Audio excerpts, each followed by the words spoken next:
What's up everybody, how's it going? It's Burke, aka Dansweight here, and welcome to Final Fantasy X-2 Escape from Via Infinito Challenge.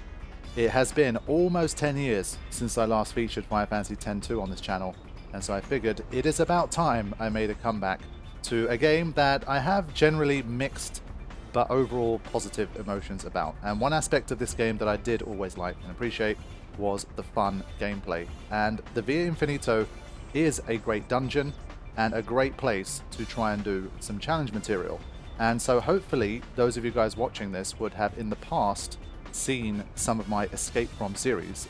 But in case you haven't, I am going to spend the first part of this video talking you guys through everything and giving you all the setup, and then we are going to jump in and begin this series. Now, as is the case with many of these challenge series, I have no idea how this is going to go, how far I'm going to go, where I'm going to get stuck. Is this going to be easier than I thought? Is it going to be impossible? Is it going to be 10 episodes? Is it going to be 50 episodes? I genuinely don't know. But I am eager to make a start and see how much progress I can make with this new idea. So I thought this was a pretty epic opening shot for, for the series, but let me head back in towards the bridge and I'll start to show you guys what exactly is going on, because I'm sure there's a lot of people who have watched this one before. I've done a similar concept for Final Fantasy X with the Omega Ruins, and then I did another one for Final Fantasy 13, which was the Escape from Grand Pulse challenge. And so in case you haven't seen those, I should probably take some time explaining what exactly it is and how we are going to do it for Final Fantasy X-2. So as the name would suggest, Escape From challenges are where I set myself a challenge in these games to go to a particular area or a dungeon in the game and try to escape from there. And because it's an Escape From challenge, that means that once I'm in, I cannot leave to do anything else. So I can't leave to, grind any levels or pick up any inventory or get any equipment, whatever it might be that I need. Once I'm in, and I can't exit again until I've completed the final boss of that particular area. So for Final Fantasy X, it was Omega Weapon I had to defeat. And for Escape from Grand Pulse, it was Barthandelus at the end of the chapter. Now, you might be thinking this isn't really that difficult. Like, what is it about this that makes it particularly a challenge or interesting? Because you're just playing a section of the game. Now, the way that I personally came up with this idea to make it more fun and interesting for me was, what if I found myself in these dungeons/areas way ahead of schedule and playing in a way in which I was not prepared for that to happen. And what I mean by that is effectively warping my save file from a much earlier point in the game to a much later stage where I'd be very underpowered and my inventory and my abilities and my setups would not be appropriate for that area, but I still have to fight my way through and get out of it either way. And this level of kind of added unpredictability has made these challenges really, really fun for me. And over the last couple of years, a lot of people have mentioned those challenges and asked me if I'm going to do any more of them. And the Via Infinito seemed like a pretty perfect place to go because I have been wanting to play Final Fantasy X-2 for a little while. And the stars have aligned to come up with a challenge like this. So that is a general premise. I have taken a save from much earlier in the playthrough and warped it forward all the way to the end of the game in Chapter 5. And I'm going to jump into the Via Infinito with those stats and that setup with no further preparations, and see if I can fight my way through the Via Infinito, defeat Tremor at the end of it, and then escape as a result. So it's a very tall order because this is a difficult place to survive and to actually make it through, even if you kind of know what you're doing. Now, obviously, thanks to all of the guides available online and stuff, a lot of the things in there can be trivialized and can be made easier. But for me, I haven't played the game for an extremely long time, and I've only ever played Final Fantasy X-2 like maybe twice or three times total in my lifetime. And so I've never been a particularly high-level player of this game. I don't know it that well. And what little I did know, a lot of it I've already forgotten at this point. So let's take a look at what this team actually looks like at the moment. Alright, here we go. So, level 21 for Yuna, 22 for Rikku, and 22 for Paine. Now you're going to see the playtime is 126 hours. Basically, my save files for Final Fantasy X-2 from the walkthrough that I did on the channel in like 2014, they are so old that I literally don't have access to them anymore. I recorded them on consoles that I don't have anymore, and I never really bothered to try and make specific backups of those X-2 saves. And so I've literally, up until now, I'd never done a playthrough of it properly on the Steam version before, which is what I'm playing it on right now. So literally, the premise leans on the fact that I warp an earlier save, but I had no saves. And so what I had to do was basically ask around and see, does anybody have any saves for Final Fantasy X-2? And I had to basically use some save state editors and use some save editors to be able to basically recreate the conditions that I had in my playthrough from 2014. So what you're going to see here, the stats and the items and the inventory and the garment grids and the abilities and the accessories, they all come from my 2014 playthrough, and the point at which I've tried to take everything is at the end of Chapter 2. So these are what my stats look like upon completion of Chapter 2, and now we are in Chapter 5. So let's start with, for example, let's go to Equip, just so we can see. This is the situation right now that we have for Yuna. So for example, she's level 21. These accessories, basically what I had to do was re-watch my original series from 2014 and literally comb through like 5, 6, 7 episodes, and every time I went into the menus to check something, then I would basically make a note or take a photo of whatever inventory or stats I had, and I tried to basically piece together a picture of what everything looked like from that particular save back in 2014. So these accessories are what you will find that I had at the time, at the end of Chapter 2. Dress sphere progress wise, let's have a look at abilities.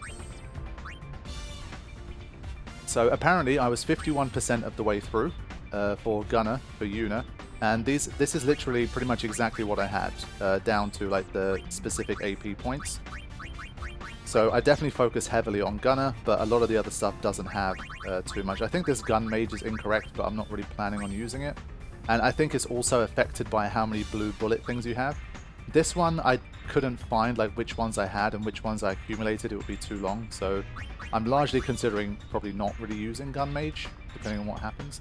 But the rest of it is generally very similar. I try my best to match it. It's not going to be a perfect one-to-one match, but it's pretty close, especially for the major stuff like the main dress spheres that I was using for each character. Rikku, she was making progress as a thief, which is pretty much like her go-to at the start of the game at least. And these are all matching pretty much one-to-one with what was in the original save. And then I started to work on Alchemist slowly, and this was what I had in my playthrough before this quote-unquote warp over to Chapter 5 and the Via Infinito. I made a little bit of White Mage progress, I think, based on what I'd seen. She had Cure and Cura and Vigor.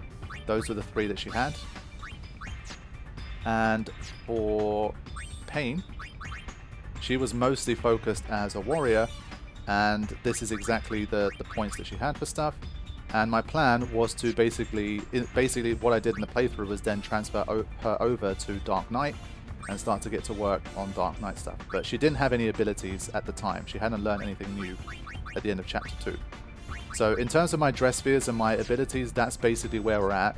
Very, very low percentages here, as you can see, for the most part, except for some of their primary stuff. So Warrior, Gunner, those 2 are pretty good, but Thief for Rikku is still relatively weak.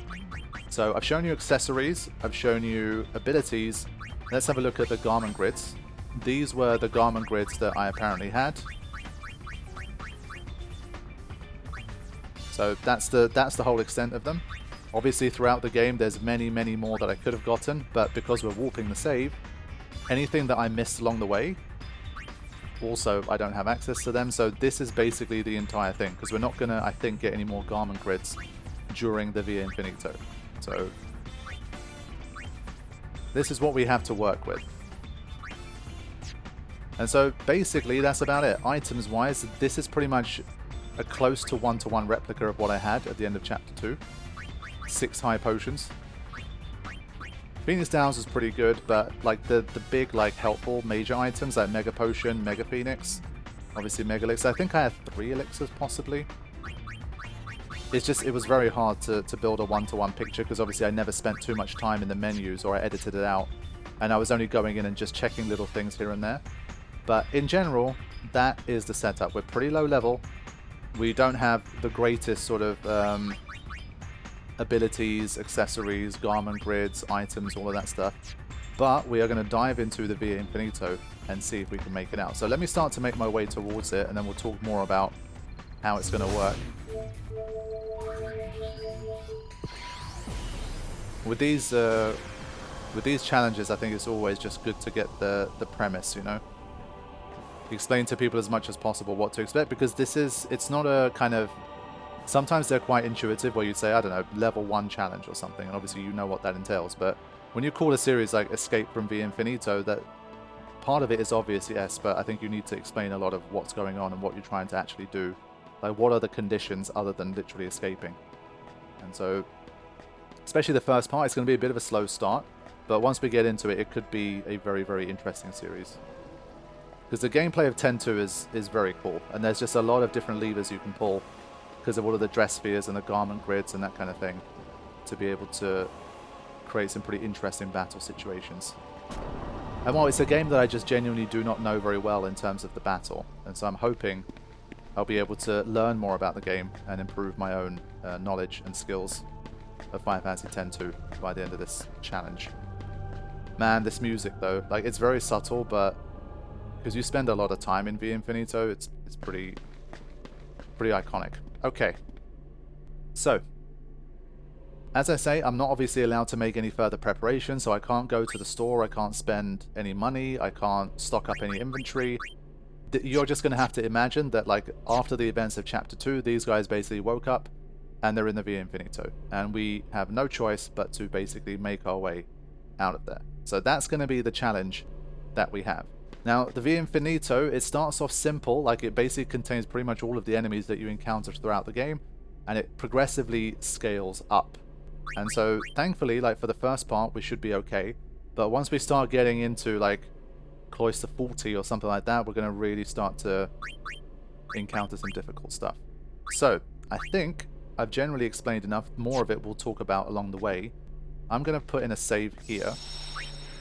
So, basically, none of these save files are mine. I've been messing around with save editors and tweaking a whole bunch of stuff to try and recreate as close as possible the save that I originally had in 2014, and with that we'll be able to jump in. Okay, let's go. Escape from Via Infinito, Launchin, Cloister 0. Let's do this opening scene. Where are we?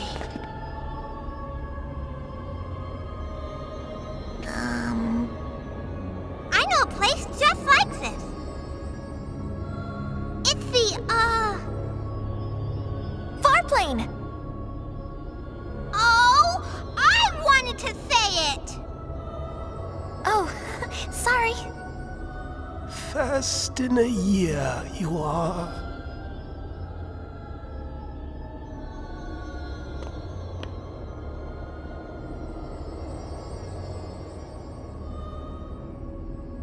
Who are you? This place was long sealed away until a man named Tremor came and unlocked its secrets. Into the depths, alone he descended. Never did he return to the light. Nice story. About this Tremor, he... Passe? Let's get out of here. Okay!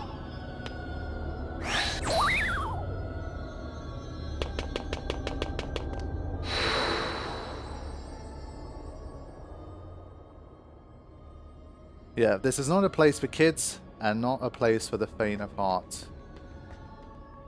Okay, so I thought maybe that scene still has something to do with the Via Infinito. It doesn't, that's how long I haven't played this for.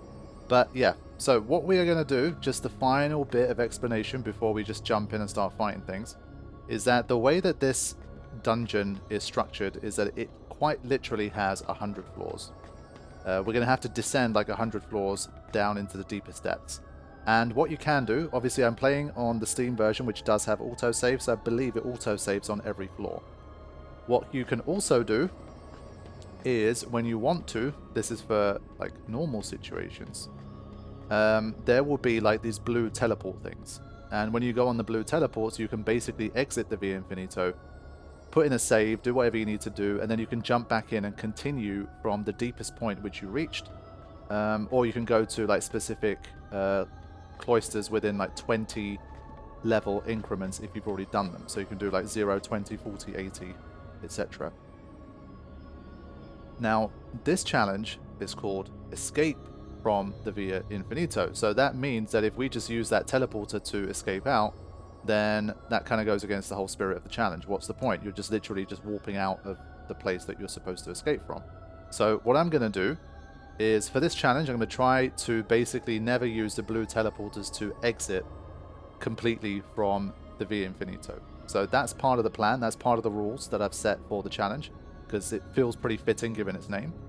And then from there, obviously, the only question that I had in my head was, what do I do about the fact that I'm obviously going to be fighting enemies and I'm going to be gaining experience points and all of that kind of stuff? Because obviously what you could theoretically do, right now we're at level like 21, 22, I could just hang out in the lower cloisters and just keep triggering encounters and just level up as much as I want. And then obviously that, again, it kind of goes against the spirit of the challenge and it defeats the purpose of, I think, what you're trying to do. So my plan for now is that I will try to basically just make an honest run at the cloister and just try to get to the end and descend through the level. Now, I think even when you're doing that, you'll probably get 1 to 3 encounters per floor, and whatever encounter comes up, obviously I take it on, and whatever experience I gain as a result, I also keep those experience points, obviously, and any steals, any drops, all of that kind of stuff. But what I can't do is descend to a floor and just be like, okay, I'm just going to start running in circles and just trigger loads of encounters and just stack up on lots of, you know, experience items or whatever it might be. So in that sense, obviously, a lot of this stuff has to be very kind of self-imposed. You just make up your own rules and try to do it in a way you think is going to be fun and authentic to the challenge. And that's how I'm going to do it. So I think this type of premise is really cool. And if anybody sees what I'm doing here and they think, I'd love to do my own version of this, then there's a lot of ways in which you can do it. I mean, you could probably enter here at level 1, for example. Like, that's the way you could do it. If you're already a challenge runner and you're very good at the game, you can come in at level 1, see if you can do it. Maybe there's a way to disable experience, so you don't gain any experience points from any encounters. You can find many, many twists on this. But with this stuff, I tend to kind of come up with an idea and put it out there. And then sometimes people kind of run with that and do their own thing as well, which I think is really cool and part of why I do it as well.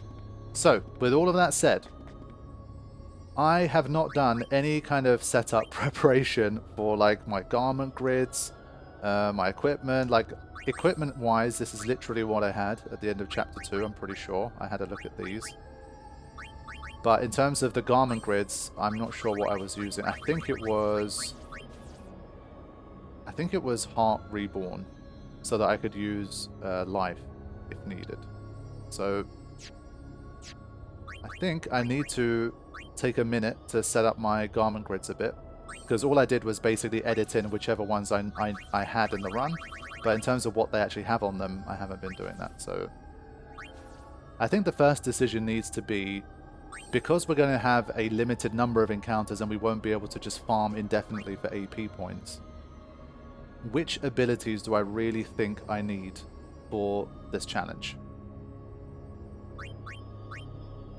Because, I mean, let's say I'm in Gunner and it's going to take me like 30 floors to be able to learn this one, and this one. But then in the meantime, I could have learned some other really useful stuff instead. So I need to really prioritize which ones are most important. I think for starters, I'm probably going to rely on the Alchemist a lot, because I remember the whole stash ability was incredibly useful. And being able to stash Mega Potions, I think, is going to be massive. So I feel like I should probably start from here. I don't know why I learned... I guess Dispel Tonic can be useful, but I kind of wish I didn't.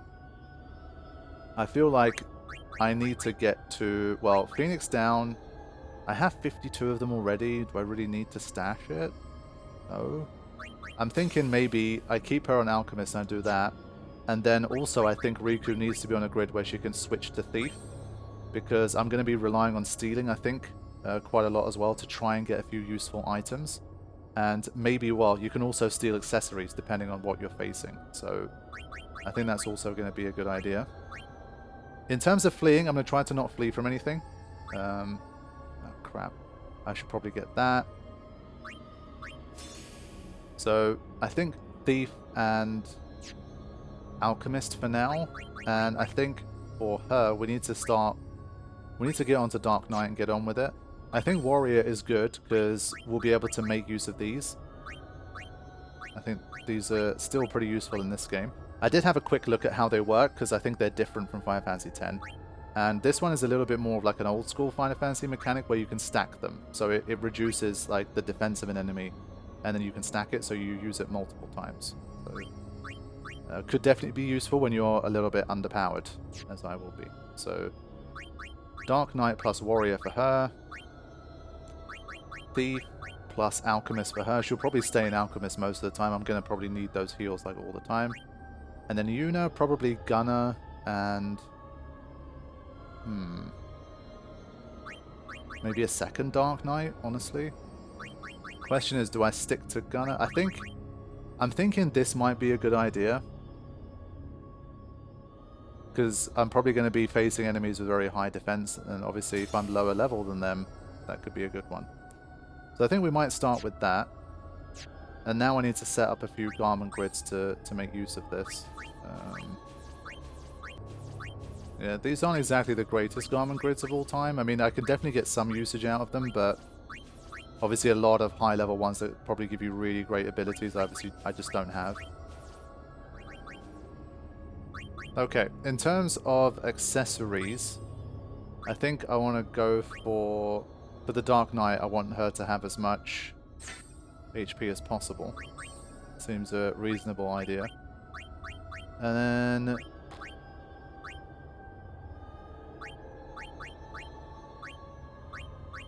we definitely have some things here, but again, obviously this is kind of just like the whole thing about the challenge is... you do have some stuff, but definitely not enough to see you through just by itself. I wonder if this is a good one, because Darkness, obviously, you sacrifice HP for it. Maybe it works well. We'll see. She's basically our main healer, so I think I want to try and protect her with, let's say, that. I mean, having auto protect is pretty nice. I don't even know where I got that, if I'm being honest, but I've definitely been checking through. I'm pretty sure I had it at the end of Chapter 2 / immediate start of Chapter 3. Yeah, maybe Poison and Sleep could be good. Health Preserver. Ah.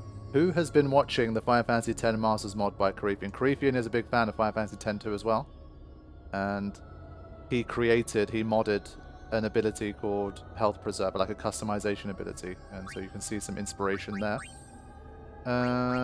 Let's try and give Yuna some more power. Yeah, this is what she had equipped before. So these stats should be a match for what she had in the playthrough. Okay, so we're going to make a start like this. And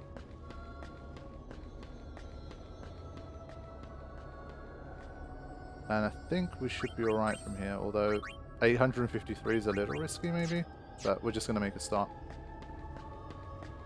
The thing is, I kind of don't want to win too quickly against the easiest enemies because I want to collect AP. Anyway, okay. Within this labyrinth, fiends will appear despite any special abilities or equipment you may be using. So yeah, if you have something that disables enemy encounters, it's not going to work. And every cloister, again, I'm trying to both remember it for myself, but also for anyone who maybe hasn't actually seen my Via Infinito stuff before, you haven't even seen this dungeon, but you're still curious.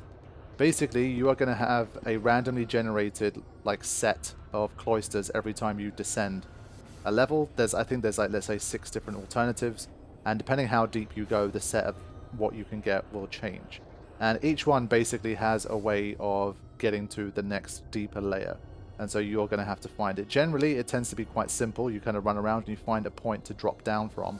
But now and then, sometimes it might be a little different. So that's what we're going to have a look at here. And yes, there are literally tomberries around. These guys are avoidable.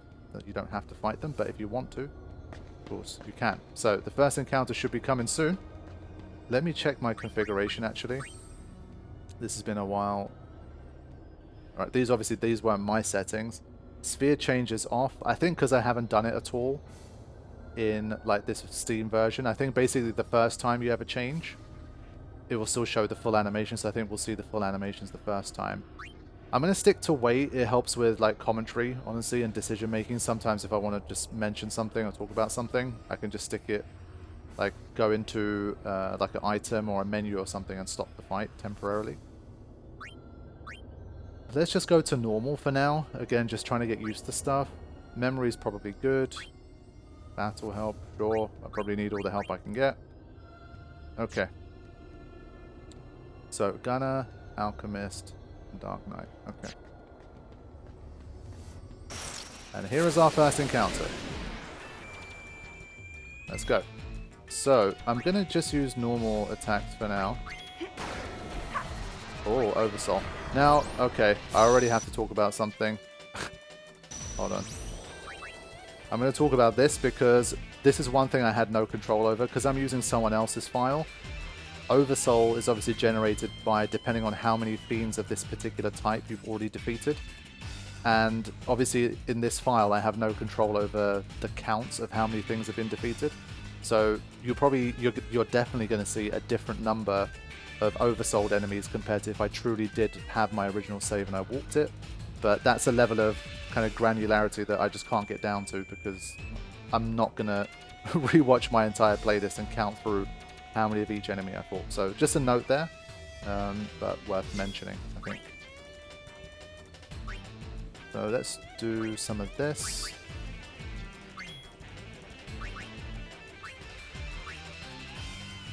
So I'm generally going to take my time, especially with oversouled enemies. It's a good idea to steal. And because things are probably like one-hit KO territory, I need to be careful here. Yeah, so enemies asleep. Chillin'. We're going to get the full animation, as I say, the first time.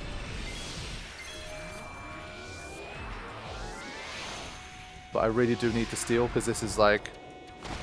In that sense, it always reminds me a little bit of Metal Gear Solid, funnily enough. And you're going to wonder why. It's kind of a... Hand it over. In Metal Gear Solid, there's always a bit of a you have to procure everything on site. You kind of arrive pretty naked and you have to just pick stuff up as you go. And in that sense, it's the same. So yeah, Oversoul, you can steal nice stuff.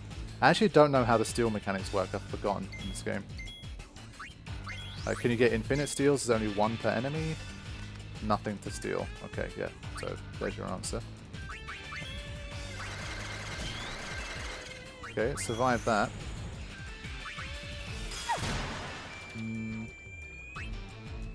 Don't think I need any of those.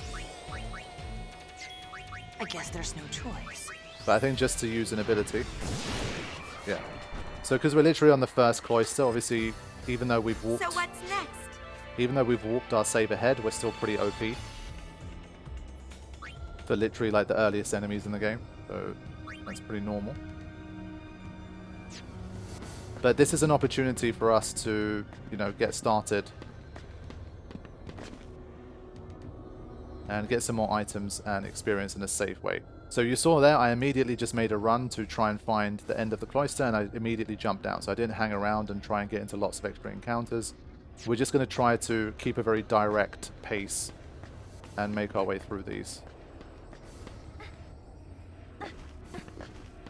I don't know the cloisters well enough to know where the exits are or how to get them for all of them, so that is what it is, but...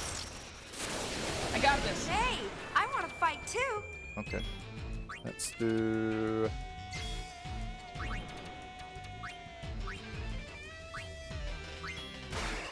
Damn, yeah, we are just way too strong for these guys.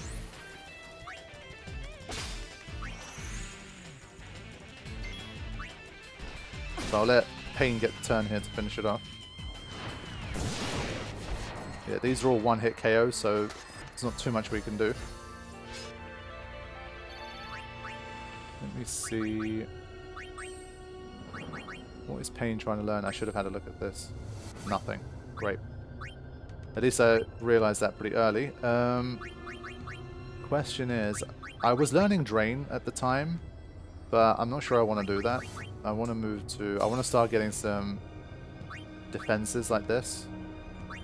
And I think this unlocks some other ones. There's like stone proof and stuff that I could definitely need. Yeah, so we're going to get to work on these, especially when we start to face more powerful enemies. Getting more drops is definitely going to be good. So yeah, it's gonna take some time, but I'm hoping that I'll be able to learn some new abilities before we get to the first boss on cloister 20. So again, for anyone who doesn't know, every 20 cloisters there's a significant boss battle that you have to defeat. So until then, it's all like quote-unquote random encounters, and then we'll see. Yeah, they're just way too weak. Potion. What I want to do is I want to change to this again. I did have a brief look at like how to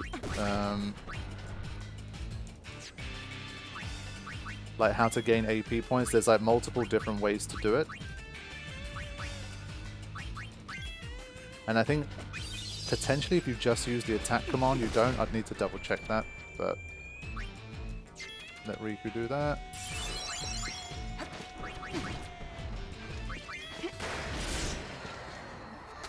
Alright. No problem.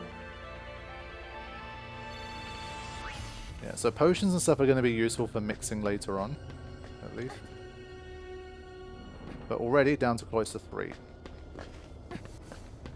The progress will slow significantly when we start to get like another 10, 15, 20 cloisters in. So with this one... so this is our first thing to just heal here. And this is normally, if you return to the surface, this is literally like, in that sense, in the most, I guess, like, specific sense, you fail the challenge. So we can't do that. But touching this fully heals you up. It's nice. Now, I think with these guys, I think we have to defeat the Tomberry, which is already a bit of a different proposition. So let's start. At least it will help us with the AP here. I think this is a mandatory fight. I'm not 100% sure, but...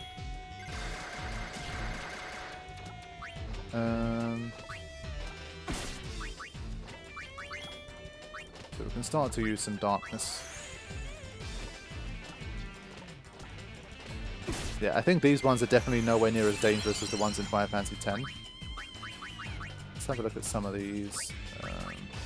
Users experience level. I'm curious to see how much that is, because it's like an ignore defense kind of move. 336. Okay.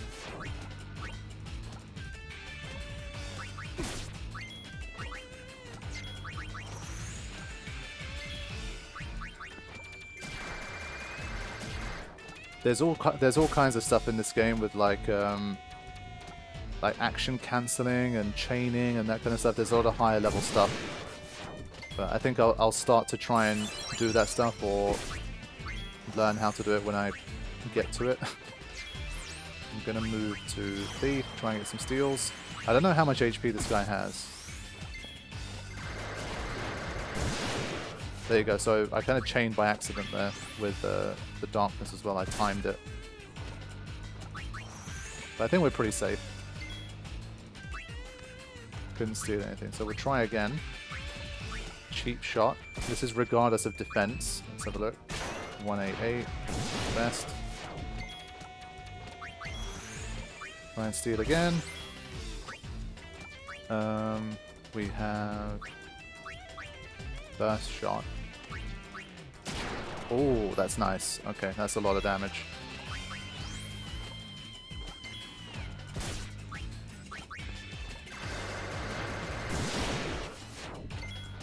Haven't managed to get a steal out of it yet, though.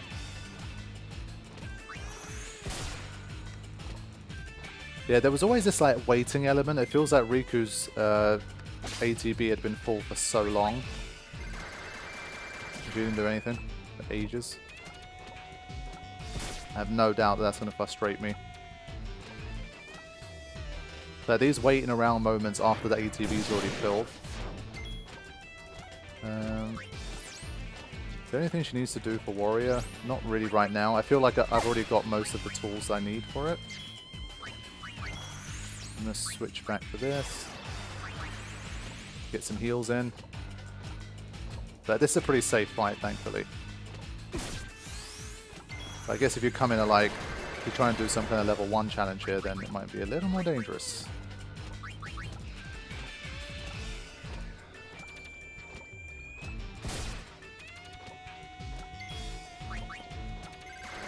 But since I'm not going to be farming encounters specifically, I have to try my best to make every encounter count.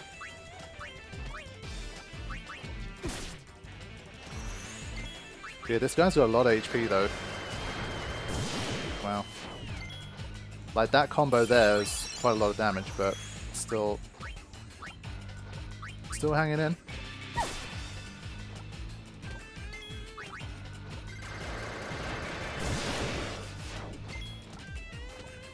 Yeah, I'm impressed. At least it gives us a lot of opportunity for AP gathering here. In a natural way. Wow. Must have many thousands of HP. But already starting to get into the flow of things a little bit here. That is definitely a nice thing about this dungeon, the way that it... Ah, there you go. The way that it builds you up from the start. Okay, that was a good fight. Decent chunk of experience. And there you go. Okay, cool. So we can just do that. Yeah, going to be regularly checking in on these just to see how much progress I'm making. That was a good one there. Yeah, Mega Potion is crucial, man. To be able to use Mega Potions for free, it takes away a lot of that element, obviously, of running out of items. Massive. And Dark Knight, already halfway to Poison Proof. Okay, good. So I'd say that's the kind of progress we need to make. It's all going to be pretty easy and pedestrian for the first few episodes, I would say. And then things are going to start to ramp up probably pretty quickly. Wow, it died so fast.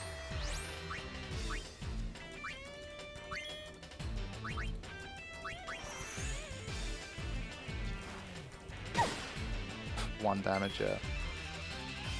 I think with these guys, if they're not oversold, there's probably not like too much I need to get, but...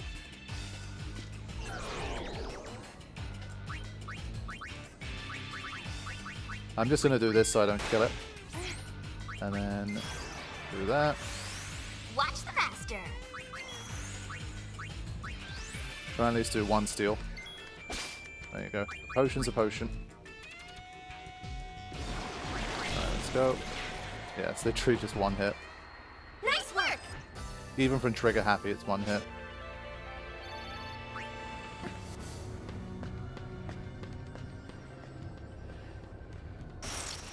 But yeah, as you can see, sometimes the encounter rate's enough to get 2. Ooh. One interesting thing about this game is that there's enemies that we know from Final Fantasy X that tend to be very dangerous and intimidating. But in Final Fantasy X-2, they've just made them really low level and easy to beat. So the Iron Giant tends to be like first appears in the Thunder Plains, and especially on your first run, he can be quite intimidating, and he can definitely like one-hit KO you and stuff. But in this game, he's much more of a pushover. He's pretty easy to deal with. But I think worth a steal from this guy. Budget grenade. Okay.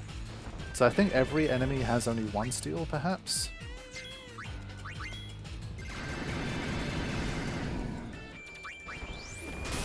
But yeah, you can see like 46 damage from an Iron Giant. It just feels weird. You can't poison these ones. So some of the status stuff is different from back in the day, from Final Fantasy X. Switch over to Alchemist.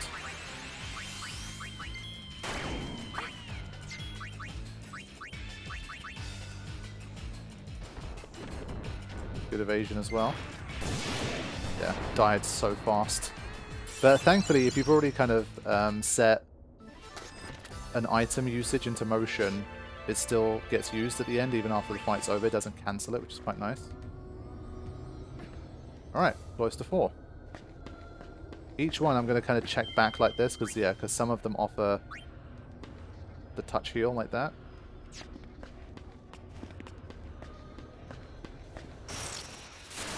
I'm gonna whack you good. Okay. I don't remember how good Oh wow, got put to sleep. Sheesh. Remedy. We can actually use it contextually here. Not for the sake of getting some AP. I don't know if that can give us confusion, honestly. Yeah, dead. Yeah, I don't remember how useful Poison Fangs are. I feel like Poison's a lot less effective in this game anyway.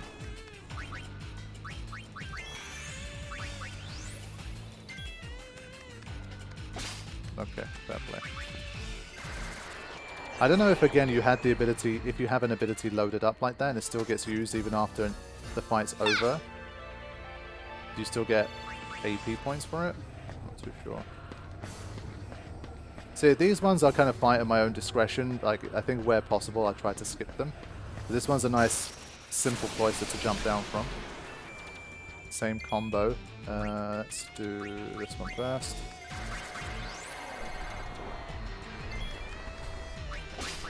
Echo screen, sure, whatever. We haven't been confused yet.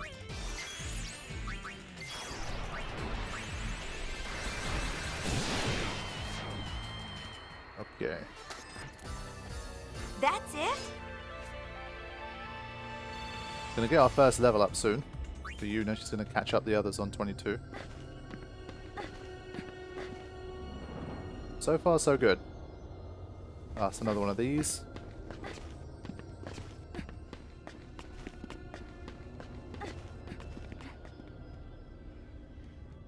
Yeah, I think we still just start like this. We should be able to gain some new abilities on this one. Maybe not for Yuna, because this fight takes a little longer. Rikku, Thief. Yeah, that's taking a while. Because obviously she's trying to juggle two at the same time. I feel like moving forward, Mega Potion's just so important. I really need to mostly focus on Alchemist for her. Like these tough fights, I'm going to need to spam a lot of Mega Potion, I feel. So that's really crucial. Always improve. I don't know what we're going to default to once this gets learned, but let's just make a start.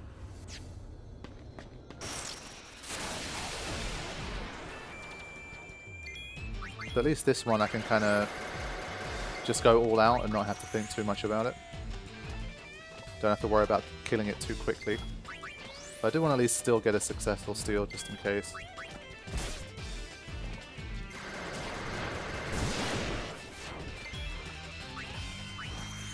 And then we'll switch to Alchemist for Rikku. Yeah, sometimes that steal takes forever. She just sits on it for ages. There's your ether. Some of these enemies can have good rare steals as well, so it's definitely worth going for it.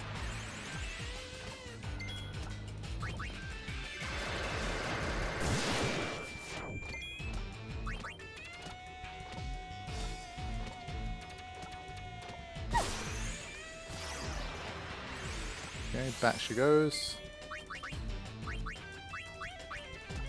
At least the fight's pretty safe. Just wait. Basically, trigger happy, one of the most annoying things is when it gets cancelled. Because an enemy hits you, like right at the start of it. Let's do that.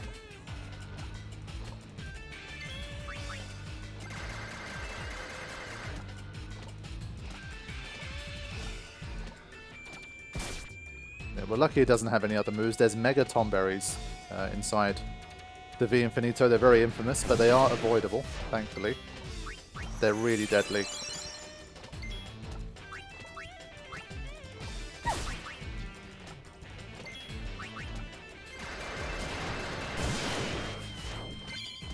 There you go. Poison Proof has been learned. That's good. But we're staying on top of things for now. But I was always expecting this challenge to be pretty simple for the beginning, at least. But it's just a nice way to warm up when you haven't been playing for so long, just to get used to juggling through the menus and all that kind of stuff, and how the battle flows.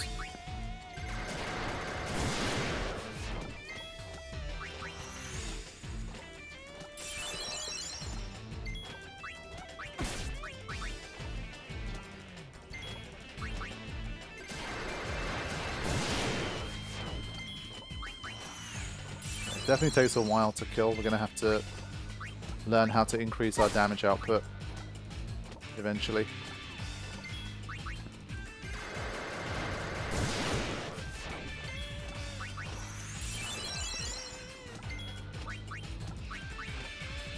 I'm pretty sure these are all AP points for Rikku, so keep healing. We should be almost there.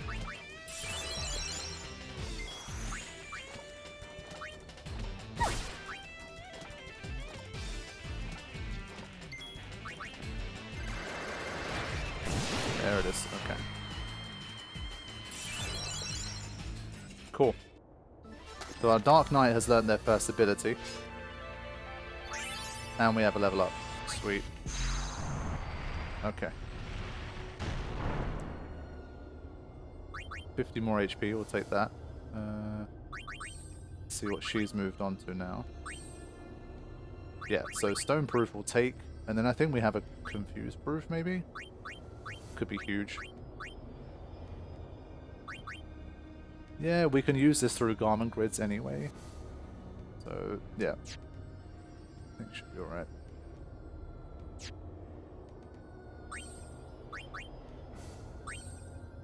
$48, that's pretty good progress. The Tom Berries definitely help you make some nice progress on that. Obviously, ideally, I'd want this. Then I'd want this, because then I can obviously heal a quick 4,000, which, when you start really getting deep into the V Infinito, is going to be really necessary. You're going to take thousands of damage. I don't even know if my level's going to be high enough to survive that shit at that point, but we'll see. There's still a long road to go before we get there. This is probably going to be the potentially like the most difficult and longest escape that I've tried. Should be another one here. Yep. Going. I think it's nicer to just start with this, try and get the steel quickly, and then just move along. Leave it to me. We haven't seen much Oversoul in here. He says. I think that now I should be able to get some better stuff.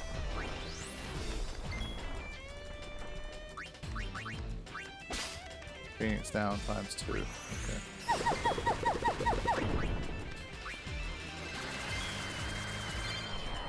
Learn table turn it. Nice. Okay, that could definitely be useful. Cool. This guy's gonna die too fast, I think. Target MP. Switch back to this. Need some items? The Dark I'm your Knight. gal. The Dark Knight has a lot of MP. Right, we'll let those abilities get used and then we'll finish it up. Here comes my truck car. So it uses it. Okay. 2 Phoenix Downs on the drop too. Good stuff. Yeah, because like Rikku can stash, well, she'll eventually be able to stack Phoenix Downs, but obviously the other party members will need to use them in battle. And I'm probably not going to rely on a white mage. I do have a garment grid that has life, but still. Okay, so...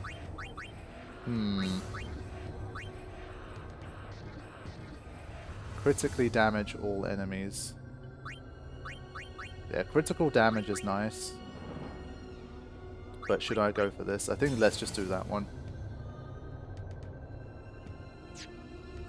Just thinking, is there anything else she should learn, or should she just go to Dark Knight as well? I feel like for the passives, I think maybe we need to just stick to the Dark Knight. Basically, thinking ahead, I feel like the gunner stuff could be useful for the boss fights I'm going to do. So things like this could be useful for boss fights. The burst shot, things like that. But I think for like normal, especially easier regular encounters, I think I don't need to really be on gunner anymore. I'd already invested in it pretty heavily up until this point. Okay.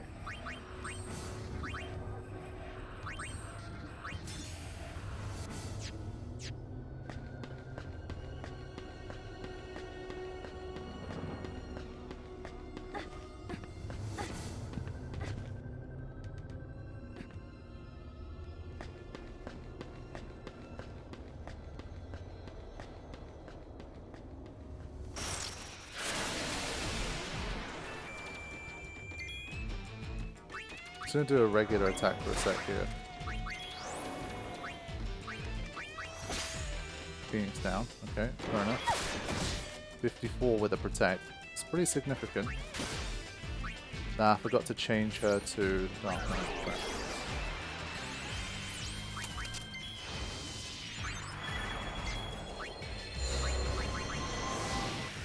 At least you get to enjoy some of these dress sphere changes when I do them for the first time.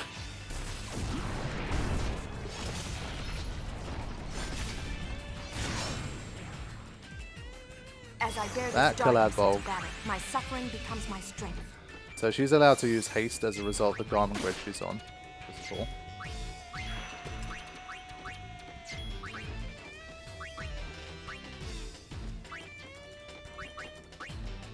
Okay. This should probably end it. Double Dark Knight plus Alchemist. I'm sure it's pretty commonly used setup. It's got some, Oops, forgot to mention I had this. got some HP.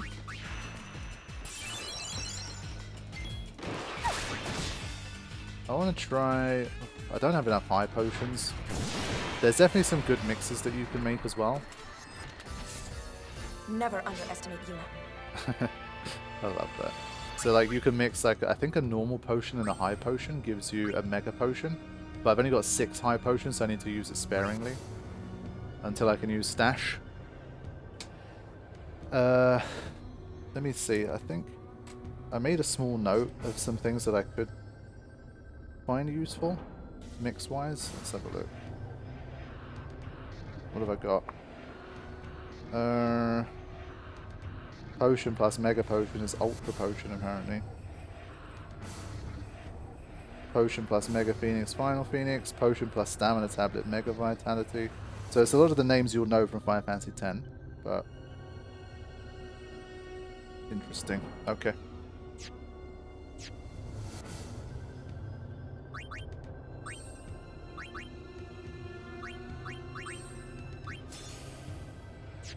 Keep going. So we're like 7% of the way through. Not bad.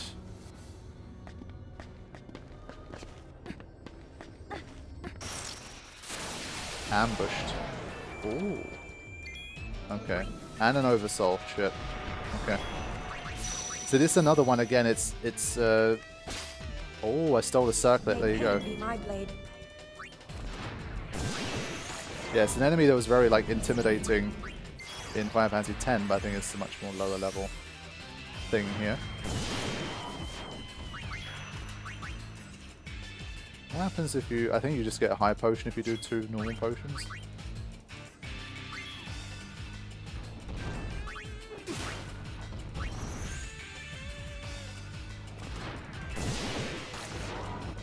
Okay, Oops, managed to forgot survive mention 3 I of had those. this.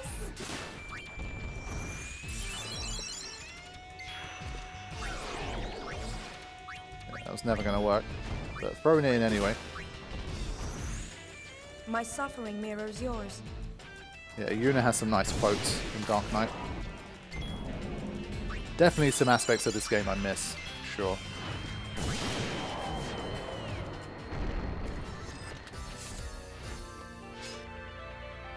And a yellow ring, wow. Is that my first one? Let's sort these.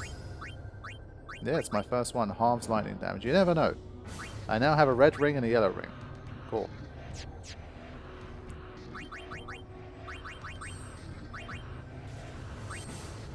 I need that Mega Potion like yesterday. I'd love to have it before close to 20, but I think the rate we're going is probably not going to happen.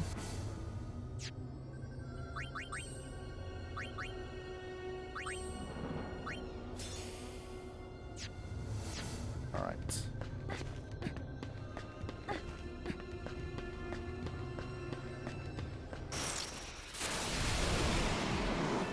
Ooh.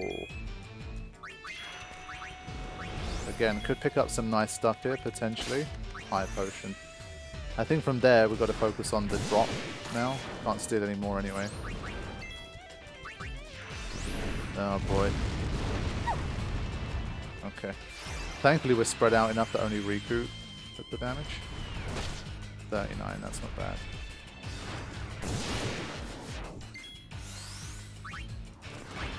I think we'll kill it pretty fast again.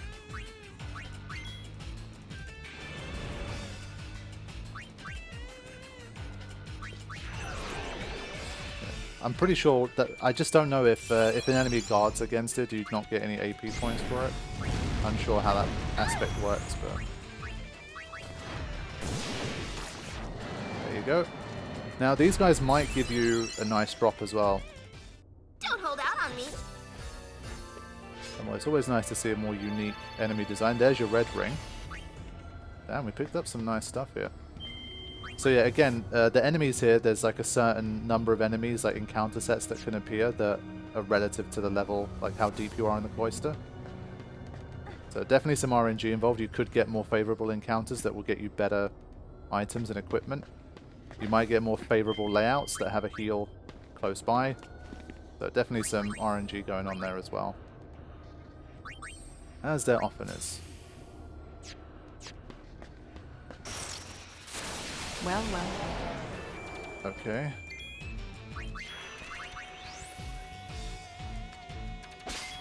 Down, okay.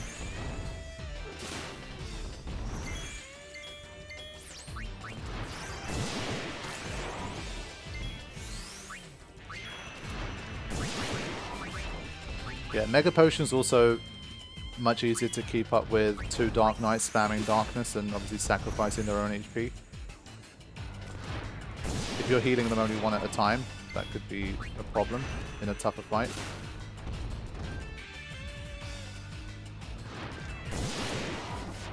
Oops, forgot to mention I had this.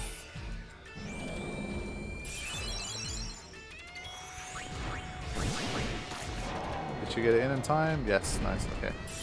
Back up to full HP. Good stuff. So I think that's a nice combo Never underestimate Yuna. for now. Another circlet and a level up. Okay. What was the circlet again? I don't think it's anything too crazy, but we'll take everything we can get. Okay. Yeah, I think starting Rikku in Thief and then switching over is decent. At least we get best of both worlds. Yeah, I think once I have this, probably enough. I don't know if you have to finish the fight in Thief for that to trigger.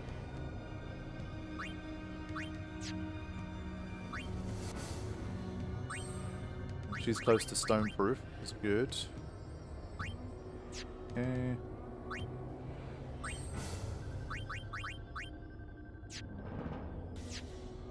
Keep going.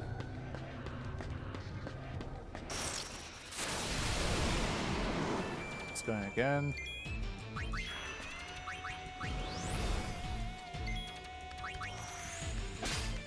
Yeah, we'll definitely take those high potions.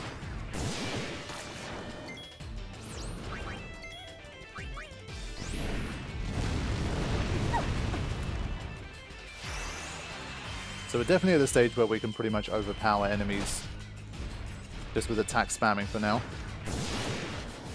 It's all in the wrist. But it's not like we're accumulating levels particularly quickly, so I don't know how long this whole phase will last for. The tables will start to turn, I think. Eventually. But that's what we're trying to build towards. We're trying to think ahead, like 50 cloisters ahead, to be like, what could we need? Another red ring. Okay. So some of the investments we make now into certain abilities, they could pay a lot of dividends later on.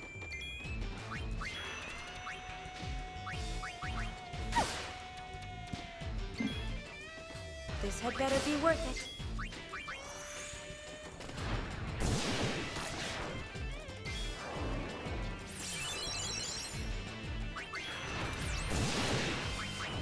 Try and get a steal anyway.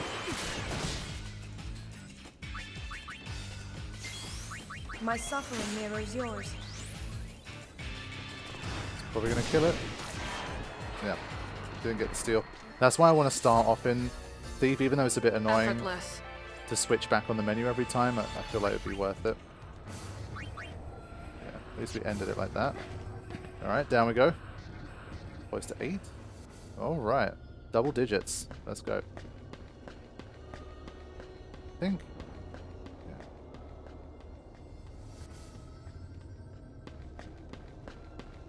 Grab that. Oh, I was gonna say we had a clear run Kitty stuff. on this poster. Is it? Okay. Steal from that guy. Oh.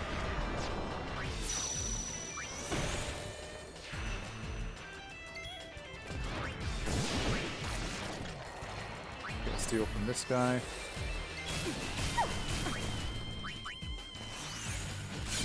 What? Dying so fast. Crap. So we're still at the stage where we're overpowering things. But there you go, Light Curtain. That's a nice drop, and a Lightning Marble. That's why I've been wanting to increase the drop rate using the Thief.